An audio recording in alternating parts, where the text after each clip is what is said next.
This is gonna be a long one, but with the release of the FNAF 9 DLC poster, I figured I'd best come up with some more theories based around that and some other elements of the series. So those are what we're exploring today. Let's do it. In it 10, save him. Now, there is a very clear connection between the Ruin poster and the Save Them minigame from FNAF 2. The text on the screen, at least to me, indicates that what we will have to do is save Gregory from whatever situation that he's in, with Freddy. Since we know that eventually he does make it to that hill that he sits on in the true ending, in the Princess Quest ending. However, it could be possible that that scene in this case is just a dream, since it's more realistic than the other endings. That could also just be because it's the true ending and it's canon, but it's currently unclear. Obviously, if it's real, we will end up being successful, but it's possible that our character, whoever she is, will die in the process. I could also be drawing weird connections between things that aren't really linked, but that's always possible when theory crafting, at literally any point, so...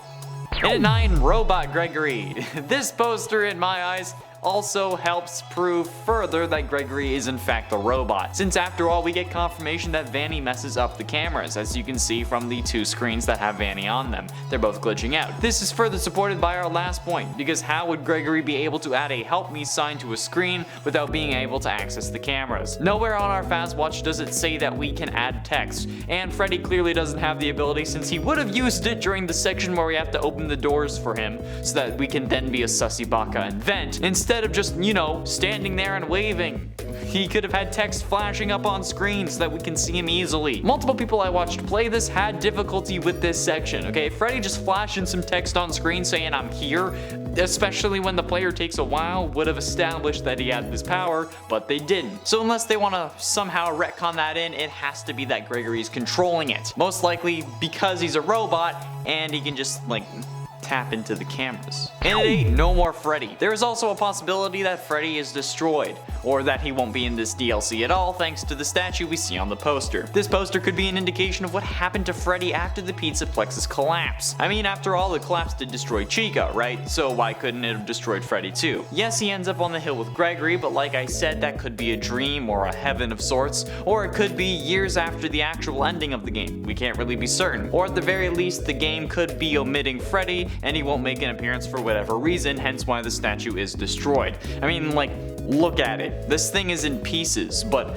why? There isn't much rubble around it, and the escalator walls are way less damaged than this, so why would the statue have been so heavily damaged if there was nothing that actually hit it? Seems a bit sus if you ask me. And it's 7 1 year later. With the DLC not releasing until 2023, the question remains of when in the timeline it will take place. Yes, it will take place after the true ending for Secuirty breach, but how long after the true ending is the question. See, with the state of the animatronics, it seems that it could be later on, and the release date being 2 years after the release of the original game means that it could be linear in the timeline sense, so it could also take place 2 years after the ending. But that would then bring on the question of why is Gregory back there if it's a year or 2 later? But then we also have to ask who is this girl and where they came from if we're really going to know this answer. So while there are theories, this one specifically coming from Amanda because of the release date, we still don't know for sure until we have some more information. Time to wait another 6 months before another teaser. And at 6, Chica Graffiti. While zooming in on Chica, like I always do, I did notice that her torso seems to have traces of red on it. Now, what this is in reality is definitely unclear,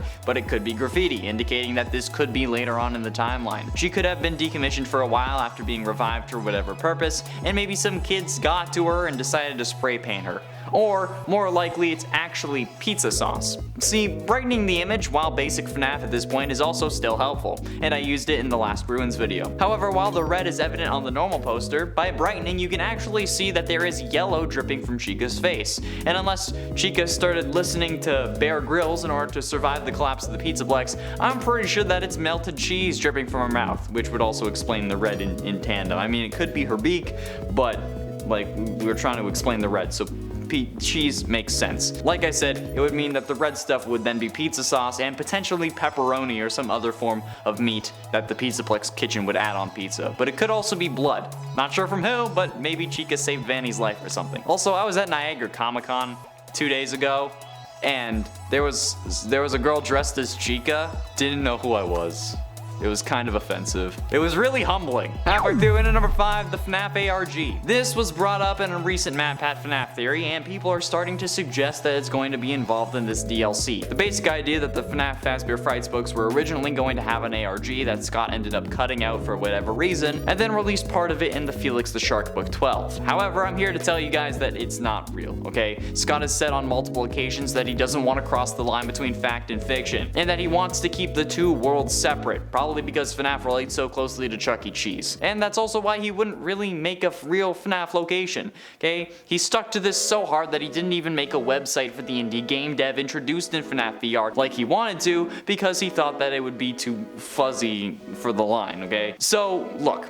There is no FNAF ARG, okay? If a website is too much, there is no bigger quest here. Last time we thought this, there was a restaurant that got harassed, and a pizzeria owner who just so happened to be named Mike also got harassed. So please, don't go out searching. If there was an ARG, I'm sure Scott would have said something about it, okay? So don't harass anyone, just stick to the games and the game files. Crack open FNAF 3's mobile game if you want to see if there's the image there. Just leave the real world locations and people alone. And at 4, simulation. It's also worth mentioning that there are multiple instances on the poster that feel unfinished. Now, I don't know if this was because the poster was rushed, which has seemingly been a trend with FNAF recently, or because they're simply mistakes, but I wanted to point out in case it has bigger implications. Like when I mentioned the last time we talked about this, the floor at the bottom actually cuts off, but the rocks on top of the floor don't.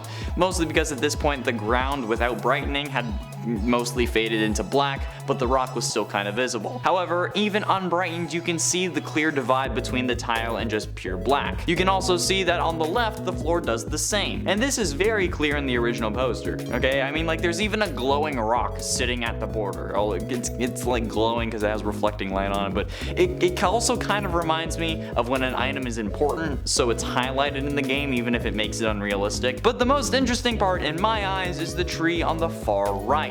The one in the back next to the escalator. The bottom 2 sections of it are blank, like they're just filled in with a black outline and then solid brown color. Like the artist had finished the color blocking and then forgot to finish the tree despite doing the rest of that tree. I don't know if this is intentional or not, but if it is, then could this be pointing to the entire thing being a simulation? Which would then bring up the question of how and who. Like maybe this is what Vanny is seeing in her head while Glitchtrap was taken over, so that she's still like the good guy in her head, so she's not fighting back against Glitchtrap's control. Or maybe it's Gregory still caught in his dream that started in 1983. Getting close to the end, into number 3, Prisoner. Now time to get to some theories about our blondie in the middle. Who is she? I made it a point last time to mention that she looked an awful lot like the middle silhouette of the 9 children who ended up going missing due to Vanny, and I still stand by that point. So the most realistic answer I have is that the missing children weren't actually dead, but they were rather trapped inside the building somewhere. Much like how Vanny in the very first trailer for the game said, "Gregory, your friends are here with me." Gregory, your friends are worried about you. They're here with me. Please come out.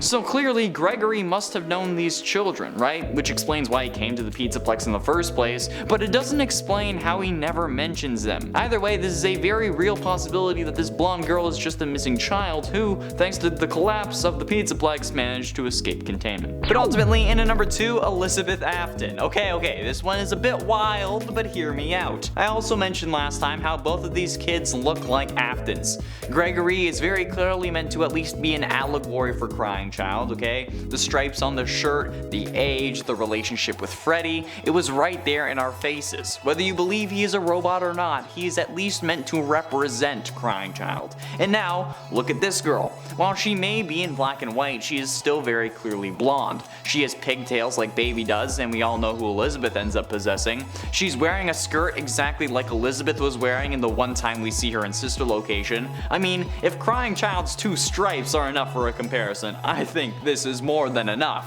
And then, look at her shoes. The lights are the only thing that has color on them, which is very clearly meant to have our attention. And then those lights are purple and red. Purple very clearly representing William Afton, and while last time I said that the red could be Vanny, Baby is absolutely covered in red, from the clothes to her hair. Red is all over that animatronic. Or it could be that this girl is evil, just like how Elizabeth always wants to impress her father. Just saying. It's not the craziest thing this series would have done. Okay, it would have been, okay, but it's not out of the realm of possibility. Or again, they could have just been taken because they look like the kids. And finally, in at number 1, time travel. This one is crazy, I will admit, and it's most definitely not the case, but FNAF has already established time travel as possible in the very first Fazbear Frights book called Into the Pit. Remember that one? Where Oswald ends up jumping into a ball pit and somehow leaving 2011 and appearing in 1985 to witness the missing children's incident? Yeah, that story wasn't written for no reason. And where do we see the first ball pit that wasn't in a pizzeria that was simply meant to lure animatronics around? Oh, would you look at that? The Mega Pizzaplex. I'm just saying that time travel has already been established, and considering how sketchy Gregory is, I wouldn't put it past him from being from the future or something. There are actually 2 key indicators that point in this direction, at least in my mind. The therapy disc, where the therapist calls client 46 out on the lies about their home life, and the fact that when he leaves the Pizzaplex in the worst ending, he sleeps in a cardboard box. The therapist in the tape says that 46, which I'm still certain is Gregory, has a great home life, but what they told their previous therapist was a lie. But if that is the case and his home life is great, despite saying his parents and him suffered some form of tragedy, how is it that he sleeps in a cardboard box? Like, his home life is great, but he sleeps in a box. Because it hasn't happened yet. The tragedy where he most likely loses his parents hasn't happened as of when the game takes place, which would mean that this girl could be Gregory's sister who came back to save him when he didn't return. Or he could be lying and instead using the name of someone he knows is a missing child in the future, which is why he can't go home. Or why the therapist describes him as writing down his past as if it was a story. Because it is a story, just not his. That's all the time we have for today, friends. Thank you all so much for watching. Be sure you let me know how you think about these down below. That's all the time we have for today. Thank you all so much for watching. I've been Shall Remain Connor Monroe, and I'll see you in another video. Variable acceleration.